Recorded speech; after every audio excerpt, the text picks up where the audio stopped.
যে তারা বলেছে যে খুনি আমাদের প্রতিবেশী রাষ্ট্র ভারতে পালিয়েছে।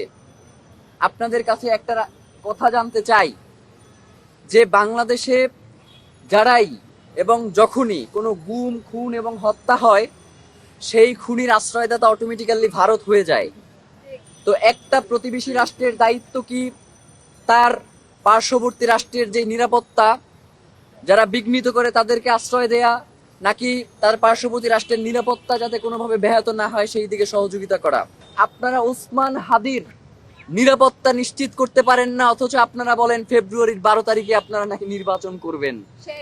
এক আসনের প্রার্থীর আপনারা নিরাপত্তা নিশ্চিত করতে পারেন না, আর 300 আসনে আপনারা ইলেকশন করবেন এবং সেই ইলেকশন সুষ্ঠু হবে, কোনো ঝামেলা হবে না এবং সব থেকে সুন্দর নির্বাচন হবে, এমন কথা যখন আপনারা বলেন তখন আপনাদের মুখে আমাদের থুতু মারতে ইচ্ছে হয়।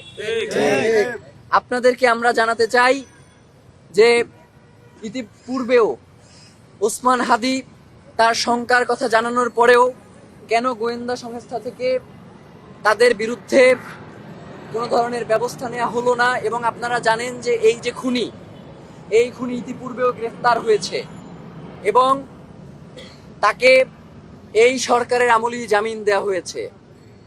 আমরা তো মনে করি যে তার এই জামিন ওসমান হাদিদের মতো যারা জুলাইয়ের কণ্ঠস্বর, যারা বাংলাদেশের স্বাধীনতা সার্বভৌমত্বকে ভালোবাসে, যারা বাংলাদেশের স্বাধীনতা সার্বভৌমত্বকে টিকিয়ে রাখার জন্য লড়াই করছে, তাদেরকে আসলে মেরে ফেলার জন্যই এদেরকে বের করা হয়েছে। যেহেতু আপনারা ওসমান হাদি